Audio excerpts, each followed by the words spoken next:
Béninoises, Béninois, mes chers compatriotes, nous voici au seuil d'une nouvelle année. En ces instants de grâce, d'allégresse et d'espérance, mon sentiment à l'égard de chacune et chacun de vous, vivant à l'intérieur comme à l'extérieur du pays, est un sentiment d'attachement, d'affection et de dévouement. Ma pensée va particulièrement à celles et ceux d'entre vous qui connaissent des difficultés de toutes sortes. Je veux leur dire qu'ils ont ma compassion et ma solidarité.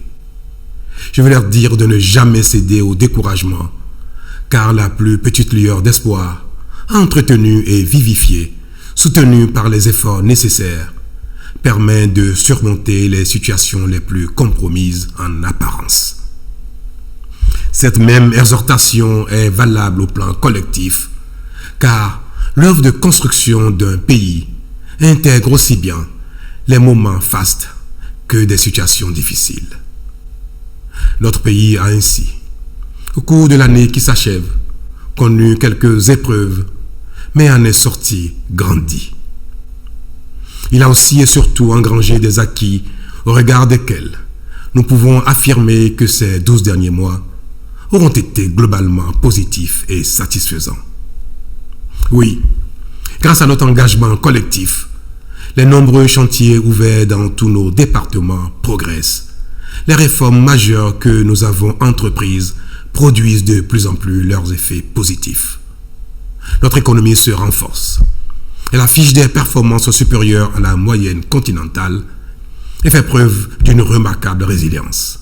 Certes, des efforts restent à faire, mais notre pays change déjà sous nos yeux, même si, parce que nous vivons ces transformations en temps et à vitesse réelle, nous n'y prêtons pas toujours une grande attention. Cette belle dynamique, que nous voulons encore plus forte, nous permet déjà de donner davantage corps à notre engagement d'œuvrer à l'amélioration des conditions de vie des populations. Ainsi, en plus des investissements structurants en cours pour améliorer et moderniser l'éducation, la santé, la sécurité, l'administration et le cadre de vie, les mesures sociales fortes, engagées tout au long de l'année, qui participent de la redistribution équitable des fruits de la croissance économique, en sont la preuve. Mes chers compatriotes, ces constats nous enseignent qu'ensemble, en conjuguant nos efforts et en plaçant l'intérêt général au-dessus de tout, nous sommes capables de relever tous les défis. La constance de ces efforts, notre détermination à gagner le pari du développement et notre mobilisation entière autour de cette cause nous garantissent une année 2020 prometteuse à tous égards. Connaissant notre soif commune de progrès et nos aspirations à une vie meilleure, percevant au quotidien votre exigence de résultats, je suis absolument convaincu que nous saurons faire de cette nouvelle année, qui consacrera les 60 ans de notre indépendance, une étape charnière de notre parcours. Oui, mes chers compatriotes, nous pouvons et nous en avons les moyens, faire en sorte que les temps qui viennent soient ceux du Bénin. Nous pouvons mériter que l'on parle de notre pays dans les prochaines années comme un exemple de réussite. Nous pouvons faire de notre pays une référence. Un peu de rigueur et de sérieux au travail, davantage de foi en nous-mêmes et plus de patriotisme nous seront nécessaires pour y parvenir. Tout cela est à notre portée. Nous avons commencé à voir qu'en faisant de ces vertus nos alliés quotidiennes, elles nous font progresser. Nous devons donc continuer dans ce sens. Si cependant il nous arrive de les considérer comme des sacrifices, nous devons alors nous convaincre qu'ils ne sont pas vains, car notre pays, le Bénin, mérite que nous nous investissions corps et âme pour son développement, pour sa grandeur et pour sa gloire. Mû par cette conviction, je souhaite à chacun de vous de vivre l'année 2020 dans la paix, la bonne santé, la prospérité individuelle et collective. Bonne et heureuse année.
Bonsoir à tous, bienvenue si vous nous rejoignez dans ce dernier JT 20h de l'année 2019. En voici le sommaire. C'est déjà les dernières heures de l'année 2019. Comment Cotonou s'est-elle préparée à vivre le passage en 2020? La ville a sorti ses armes de séduction massive. À suivre le reportage de Nikano Kovi dans ce journal. L'année 2020 s'annonce avec beaucoup de ferveur, boissons alcoolisées, boissons sucrées, repas copieux, tout le menu concocté est certainement alléchant, mais l'abus expose à de graves conséquences. Angela Kweja nous édifiera. Première édition du Grand Prix littéraire organisé à Cotonou, une manifestation qui a réuni le gratin des acteurs du monde littéraire du Bénin. On en parle dans cette édition.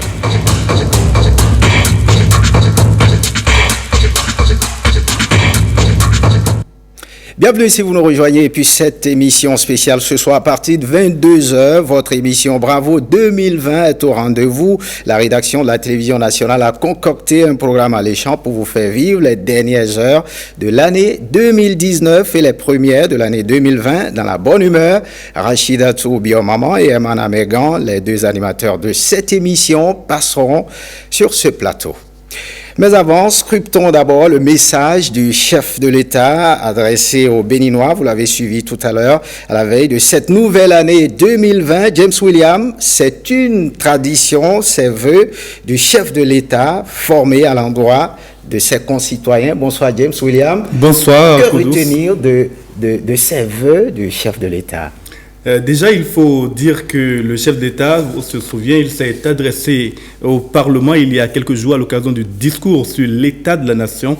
Et donc, le message de vœu du président de la République n'est pas, habituellement au Bénin, consacré à un nouveau bilan. Il s'agit donc pour le chef de l'État d'adresser ses souhaits aux Béninois et de les convier à s'engager encore plus pour le développement du Bénin. Et en l'espèce, Patrice Talon n'a pas dérogé à la règle. Il a parlé d'abord d'instants de grâce, d'allégresse et d'espérance à l'occasion de ses vœux qu'il a adressés aux Béninois. Il s'est souvenu des Béninois qui sont dans des difficultés. Il a manifesté sa compassion et sa solidarité. Il a évoqué encore les événements de 2019 qui ont certes fait du tort, fait du mal au Bénin, mais qui lui ont permis aussi de grandir selon ses propres termes.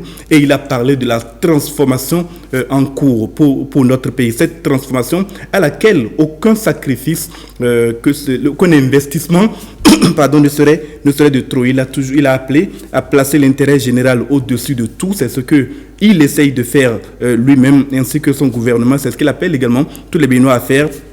Et il perçoit l'année 2020 comme une année prometteuse à tous les égards. Quand on se souvient du contenu du discours sur l'état de la nation, on a déjà vu des chiffres qui sont très parlants, qui sont très prometteurs et tel que le processus de développement se poursuit, il est clair que 2020 va donner encore plus de chiffres. Il en a parlé en quelques mots. Les 60 ans d'indépendance du Bénin, c'est 2020 et bien entendu le chef de l'État attend de cette année-là qu'elle soit une année particulière pour le Bénin qu'il veut comme un exemple de réussite, le Bénin pour lequel qui mérite que nous nous investissions tous pour son développement. Le message de vœu du chef de l'État n'a pas dérogé à la règle. C'est un message d'espérance, c'est un message d'appel à l'union, c'est un message d'appel également à travailler pour le développement. Il n'a pas fini sans nous souhaiter, bien entendu, qu'elle soit heureuse pour chacun et pour tous. Merci James William. Bonne année à vous par anticipation. Bonne année à vous aussi, bonne année à tous les téléspectateurs.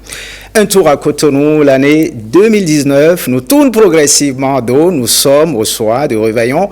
Comment Cotonou s'est-elle préparée à vivre le passage en 2020? Nicanor, Corvi et Varis Zomaou ont entrepris un tour de ville, des décorations, des fêtes pour en prendre la mesure. Et vous allez le voir, le moins qu'on puisse dire est que Cotonou a sorti ses armes de séduction massive. Le souhait de tous est que l'année nouvelle soit la plus belle et la plus belle. Regardez.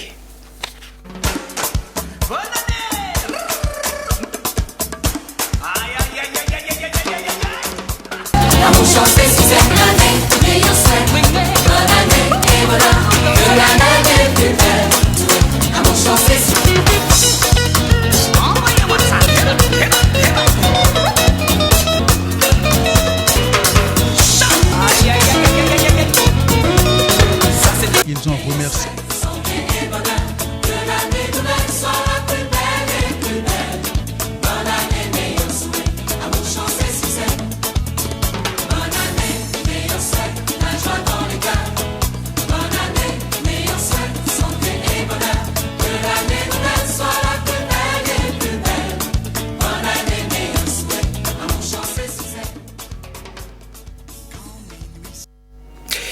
Voilà, nous y reviendrons sur cet élément, un élément signé Nicanor Corvi. Quelques heures, donc, sera célébrée la nouvelle année. Dans ce cadre, le directeur général de l'ORTB a adressé ses vœux de nouvel an à l'endroit des auditeurs, téléspectateurs et du personnel de l'organe. Nous vous proposons de suivre un extrait du discours du directeur général de l'ORTB, Eric Jean-Philippe Abraham. Il intervient au micro de Génial Afouda, Monsieur Aboka et Mathieu Sokenou. Regardez. Il me plaît, en ces derniers moments de l'année 2019, de rendre hommage à l'ensemble des auditeurs, téléspectateurs et internautes pour leur fidélité à l'Office de radiodiffusion et télévision du Bénin. Sans vous, en effet, il ne saurait avoir de programme radiophonique et télévisuel. C'est pourquoi l'ensemble des membres du comité de direction et le personnel par ma voix vous remercie pour votre engagement à nos côtés et votre totale confiance dans cet environnement concurrentiel qui est le nôtre. Au cours de cette année qui s'achève, l'ORTB a donné le meilleur de lui-même pour mettre à disposition des programmes d'information, d'éducation et de divertissement conformément à la mission des médias. Nous avons été présents sur les événements politiques, économiques, culturels et environnementaux d'ici et d'ailleurs. Tout ceci a valu à la radio et à la télévision nationale le statut des médias les plus suivis au Bénin, selon une étude réalisée par Harmonie Media Group. Nous avons gagné ces différents paris grâce à un personnel engagé et rompu à la tâche, et dont le bréviaire demeure les valeurs de l'ORTB, à savoir professionnalisme, innovation et esprit d'équipe. À vous tous, travailleurs de l'ORTB, j'exprime ma gratitude et ma profonde reconnaissance pour tous les défis relevés en 2019. Je voudrais avoir une pieuse pensée pour tous les collègues qui nous ont quittés cette année, en priant Dieu de leur réserver une place de choix auprès de lui. Chers auditeurs, téléspectateurs et internautes, pour l'année 2020, nous serons encore plus près de vous, en prenant en compte vos désirs et récriminations. Nous ferons en sorte de vous satisfaire au mieux tout en restant collés à nos missions. Nous serons aussi là pour vous permettre de vivre le 30e anniversaire de la conférence des forces vives de la nation et les 60 ans de l'accession de notre pays à la souveraineté nationale et internationale. En attendant tous ces grands rendez-vous et confiant en la bonté de l'Éternel qui nous permettra de les vivre, je voudrais vous formuler mes bons vœux de santé, de paix profonde et de prospérité.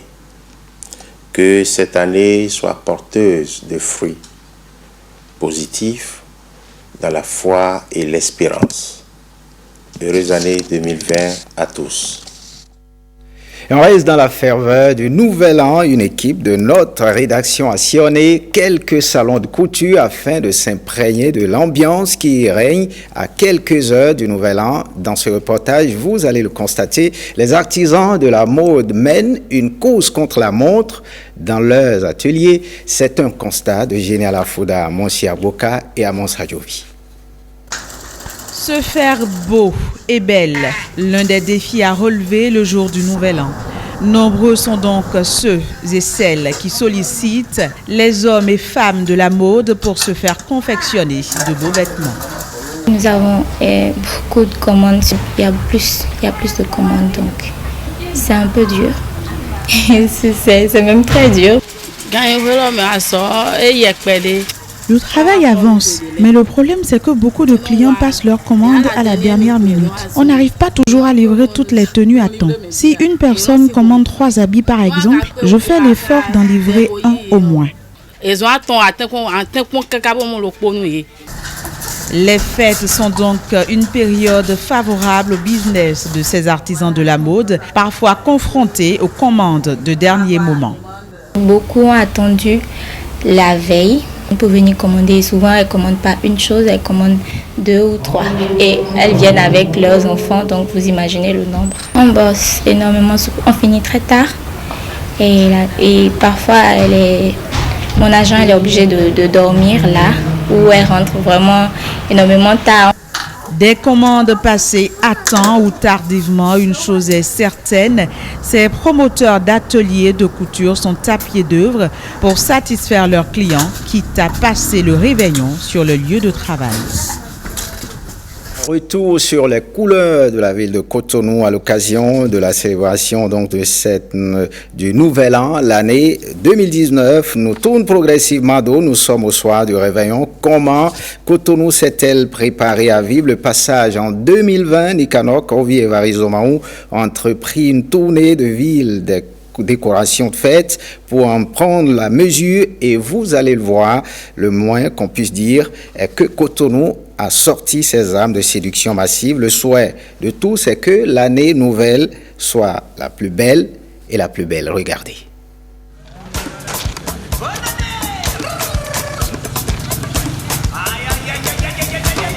C'est ici, à l'aéroport international Bernardin Cardinal Ganty, que commence notre tour de ville des décorations de fête. Ici, sous ce chapiteau à ciel ouvert, la fête s'annonce plus que belle, ainsi que nous le verrons par la suite à Ganty, au stade de l'Amitié ou encore à la place des Souvenirs.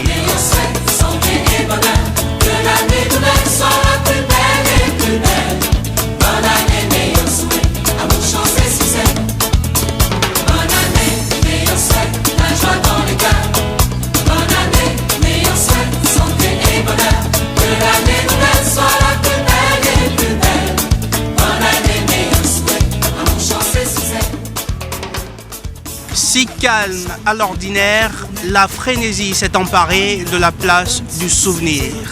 Derrière moi, une avenue lumineuse, l'avenue des Étoiles, a vu le jour. Ce qui justifie peut-être la présence sur ces lieux ce soir d'une foultitude de personnes venues qui pour se faire des souvenirs, qui pour des selfies à partager avec les amis sur les réseaux sociaux. Nous sommes venus d'abord pour distraire les enfants. Nous sommes à l'orée du Nouvel An.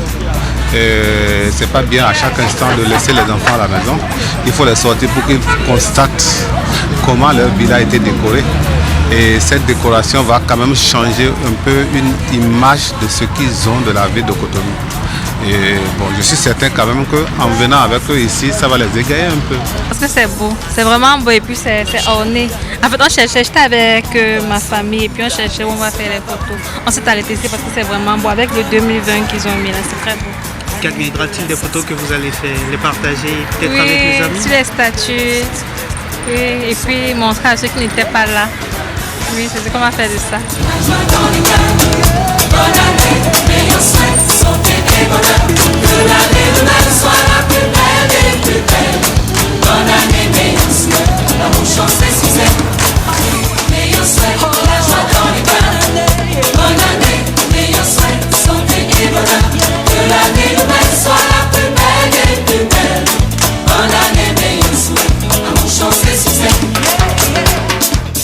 De tout là-haut, Jacob ne descendra pas. Trop occupé à attendre 2020 au milieu de toutes ces couleurs.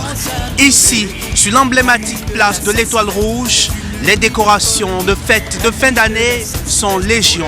Et les mots disséminés tout le long de la place sont des vœux adressés aux Cotonois. Bonne année, meilleurs souhaits, santé et bonheur. Que l'année nouvelle soit la plus belle des plus belles. Bonne année, meilleurs souhaits, l'amour, chance et succès. Bonne année, meilleurs souhaits, la joie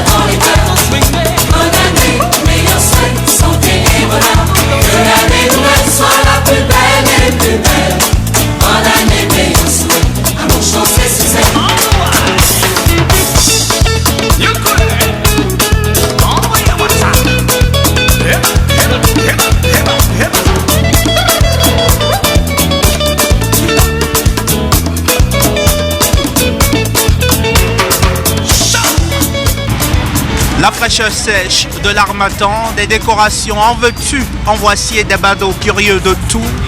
De Kadjaou à ici, au stade de l'Amitié, en passant par la place du Souvenir et la place de l'Étoile Rouge, Cotonou semble prêt pour accueillir la nouvelle année. Et au détail de ce spectacle de couleurs, de ces guirlandes et ce jeu de lumière, tient la féerie de Cotonou, prêt pour 2020. Voilà, Cotonou prêt pour 2020. C'est la fête des fêtes de fin d'année, moment de partage. Les personnes par nantis, elles aussi ont droit au bonheur et désormais des associations, des ONG et autres personnes de bonne volonté volent au secours de ces personnes vulnérables, vêtements, vivres. Elles ont le minimum pour passer d'agréables moments de fête. C'est un reportage de Précieux Akoyon. Regardez. Nous sommes ici au centre de promotion sociale des aveugles de Segbeya. Ici, règne une ambiance festive. Les enfants que voici sont très contents de l'arrivée de Miss Espoir, une artiste béninoise qui lutte pour la cause des personnes démunies. Je me suis dit, il y a beaucoup d'enfants qui n'arrivent pas à manger les jours de fête et tout. Quand je suis chez moi, je donne à manger à mon enfant et je suis sûre que d'autres enfants en situation difficile sont en train de manger autant que mon enfant à la maison. Donc c'est pour ça que j'ai choisi décembre pour le faire. Je me suis dit, je suis prête à faire de porte à porte pour demander des vivres. Après, je me suis dit, non, ça va être compliqué. Et je me suis dit, tiens, Miss Espoir, tu es artiste. J'ai fait le concert et j'ai eu des vivres. Et j'ai commencé par distribuer les vivres dans les orphelinats pour les enfants en situation difficile. D'autres personnes bienveillantes s'investissent également dans la même mission, celle d'apporter de la joie dans le cœur des enfants démunis durant cette période de fête. Les Reines Amazones Unies agissent pour les enfants démunis et les femmes en situation de précarité. On leur donne des vivres, des habits, des jouets et on ne fait pas seulement de dons en temps de fête. Je suis artiste chanteuse, donc je leur donne de mon talent. Mon talent en tant qu'artiste, je chante avec eux, je danse avec eux. Il suffit de jeter un coup d'œil autour de nous pour voir que plusieurs enfants souffrent. Ils souffrent parce que la nature ne leur a pas du tout fait cadeau. La première chose, c'est leur offrir un repas chaud. Ensuite, créer une atmosphère de fête avec eux, les danses, les chants, afin qu'au moins les jours de fête, ces enfants-là retrouvent le sourire. Cotonou n'est pas la seule ville concernée. Les promoteurs vont également dans les contrées à la rencontre de personnes dans le besoin. L'année passée, on était du côté de l'orphelinat Don Bosco de Porto Novo. L'année prochaine, on sera sûrement du côté de Dongbo, dans la localité de Wema. Cette année, nous serons à Kota. C'est un village très démuni, très enclavé. Les enfants vivent dans des situations très peu confortables. Kota est un village de l'arrondissement de Kotopunga.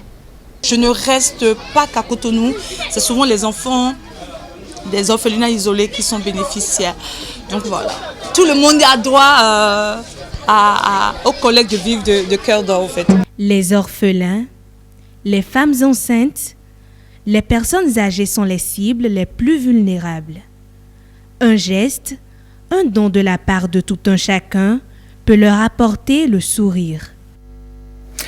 Eh bien, on reste dans la ferveur du Nouvel An. Le réveillon de la Saint-Sylvestre est presque à nos portes. Boissons alcoolisées, boissons sucrées, repas copieux. Tout le menu concocté est certainement alléchant. Mais quel que soit le type de boisson ou d'aliment, l'abus expose à de graves conséquences. Retrouvez dans cet élément de Angela Kwedia les désagréments liés à la consommation excessive d'alcool.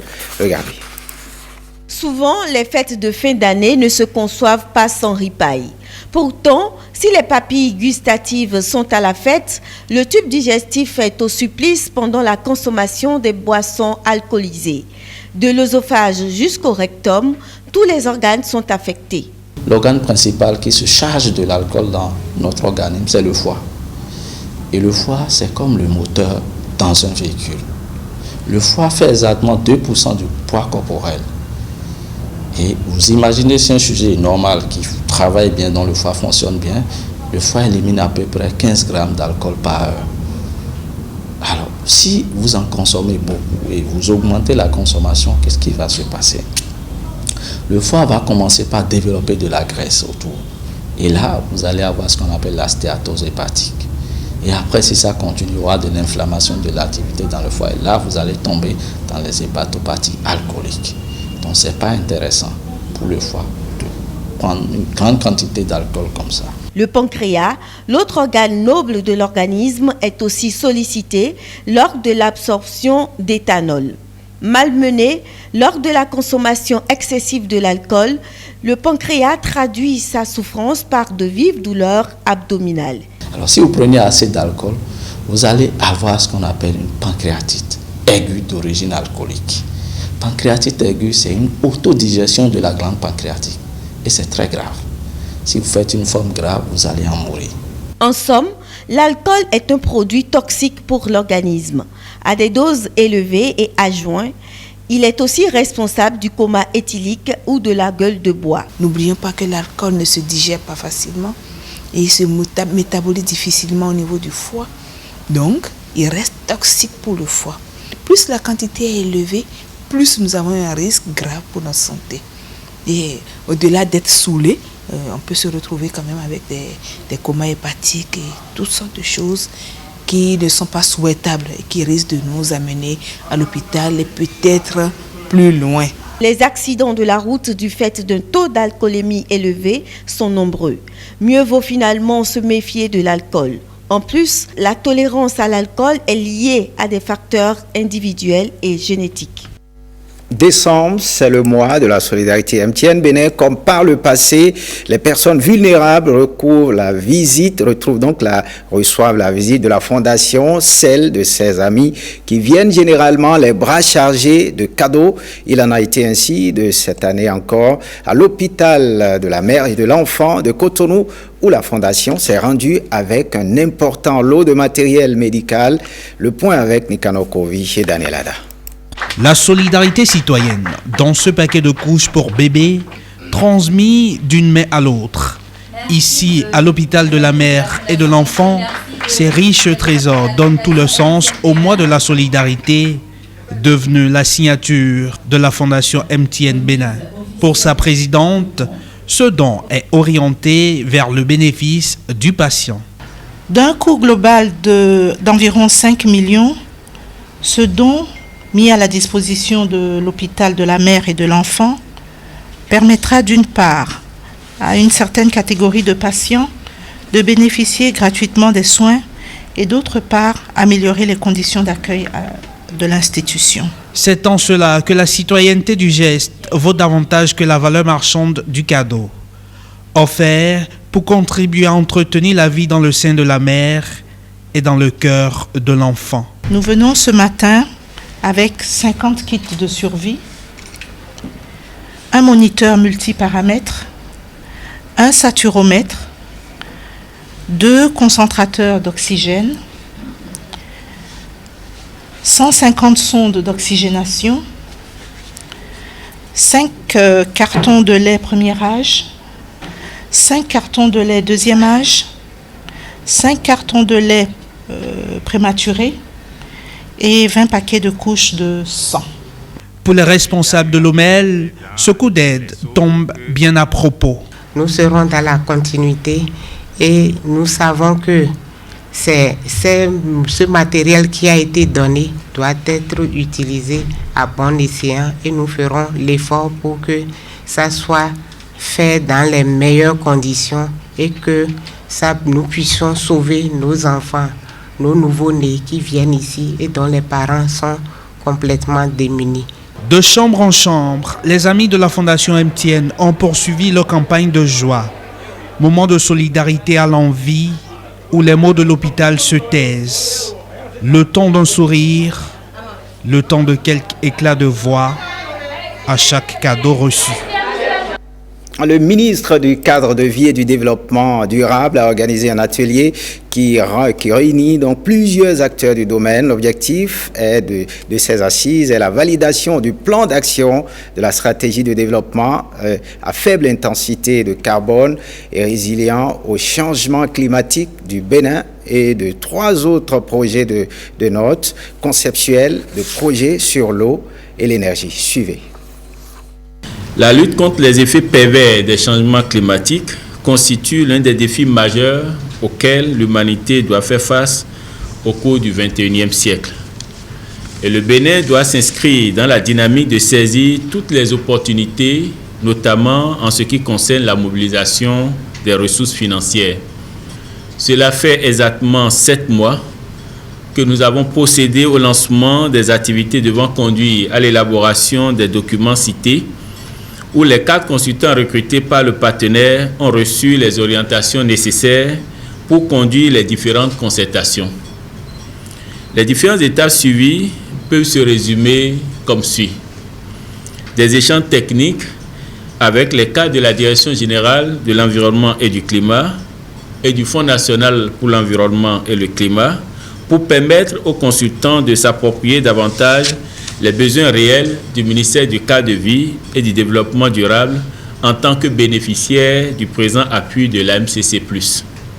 Le présent atelier a donc pour objectif de valider le projet du plan d'action de la stratégie, de valider les 3 projets de notes conceptuelles et de faire des recommandations. Je reste convaincu et rassuré que vous parviendrez à des résultats satisfaisants pouvant permettre de disposer de ces 4 documents. On parle à présent microcrédit aux populations de la commune de Boycon. La fondation Luc Setonji Atropo fait de cette œuvre une tradition pendant 6 années consécutives. Elle a participé à l'appui financier des activités des femmes, des artisans et des conducteurs de taxi-moto. La cérémonie de remise officielle de chèques aux bénéficiaires s'est déroulée à l'école urbaine centre de la ville. Le reportage de Giscard Povy et Aziz Alaoui.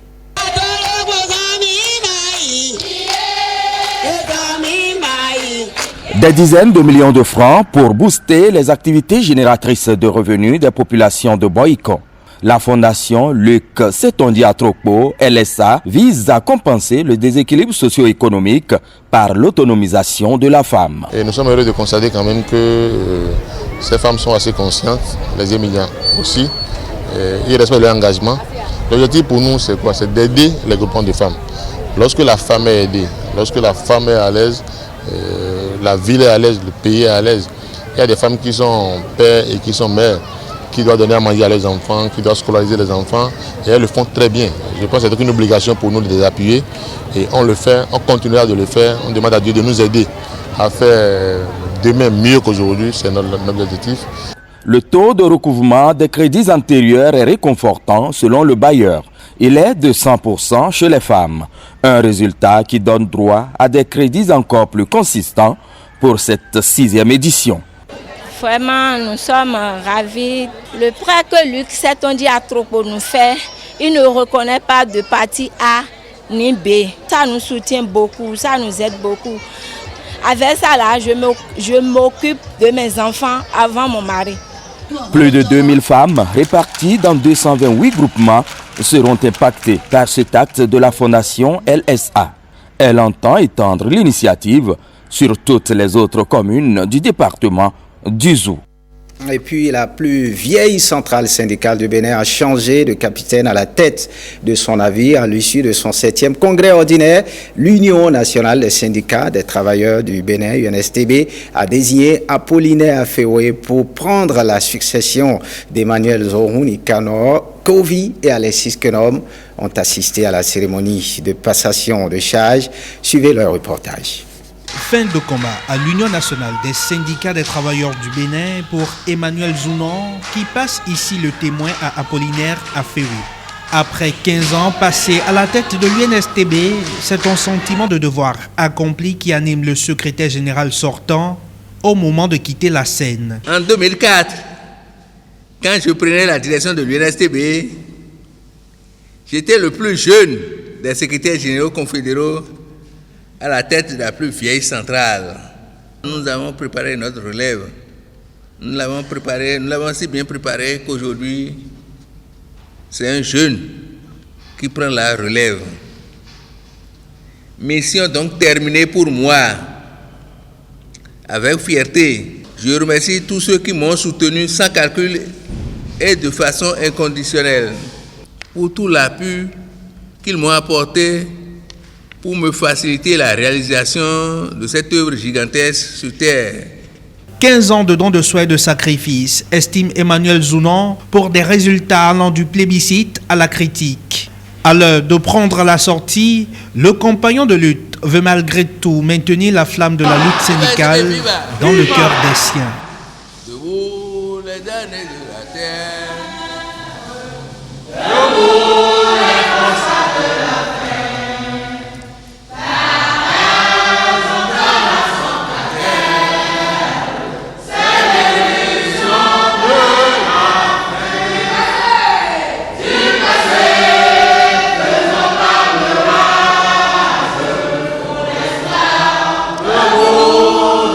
À 39 ans tout juste, Apollinaire Aféwé devient ainsi le plus jeune des secrétaires généraux de centrales syndicales en activité.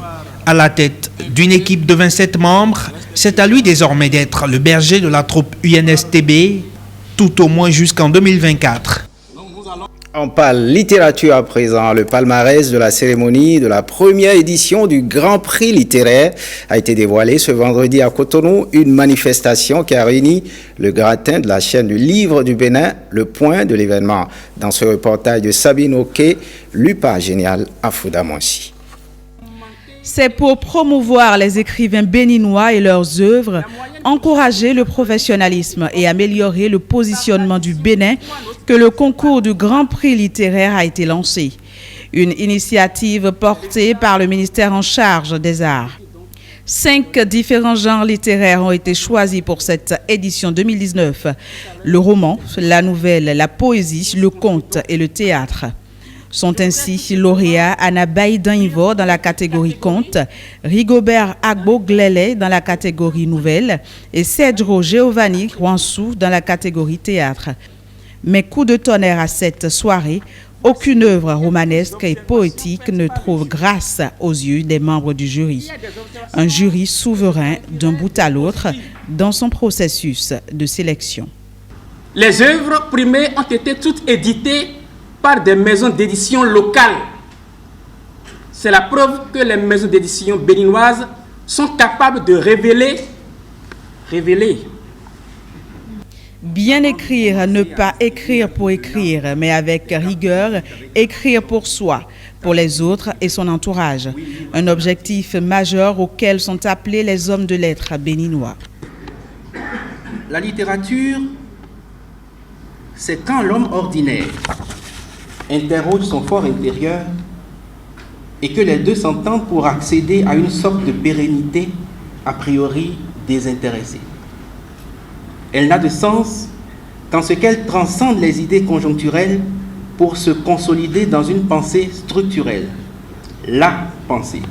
Pour le ministre Jean-Michel Abimbola, le Grand Prix littéraire du Bénin est l'une des nouvelles innovations qui vont toucher en profondeur le monde des arts.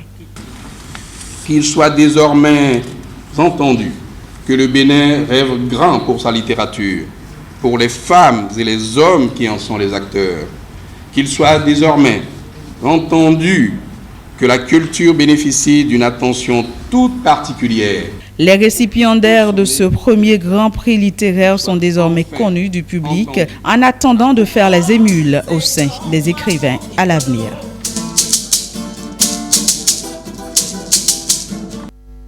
Et on finit par cette émission spéciale qui est prévue à 22h. Bravo 2020. Rachidat Biomaman, vous êtes la présentatrice, l'animatrice principale de cette émission. Bonsoir. Bonsoir, Koudous Abdoulaye. Tout est fait prêt? Oui, ça va, on est prêt. Pourquoi Bravo 2020? Pourquoi cette émission? Déjà, très rapidement, il faut dire que Bravo 2020, c'est une émission pensée par l'ORTB, parce que vous le savez, hein, le passage de l'ancienne à la nouvelle année est un moment intense, et l'ORTB a pensé qu'il faut célébrer ce moment-là, parce que ça n'est pas donné à tout le monde. Bravo 2020, c'est donc une émission de divertissement, déjà pour donner de la bonne humeur aux gens, parce que, vous le savez, voir une nouvelle année, ce n'est pas donné à tout le monde, je l'ai dit, donc il faut le célébrer. Et aujourd'hui, Bravo 2020 est complètement revisité, il faut dire, avec pas mal, avec plusieurs rubriques, bien sûr. Nous avons plein d'invités. Nous avons Cécima, Nicanor, Tonton J. Nous avons plein d'invités surprises. Ce que je demande aux téléspectateurs, c'est simplement de rester connectés au RTB. C'est dans quelques petites minutes. Voilà, dans quelques petites minutes. Bravo 2020, une émission spéciale de l'ORTB. Merci à vous tous d'avoir suivi cette édition, cette dernière édition de l'année 2019. Bonne suite des programmes sur l'ORTB. Passe sans vous.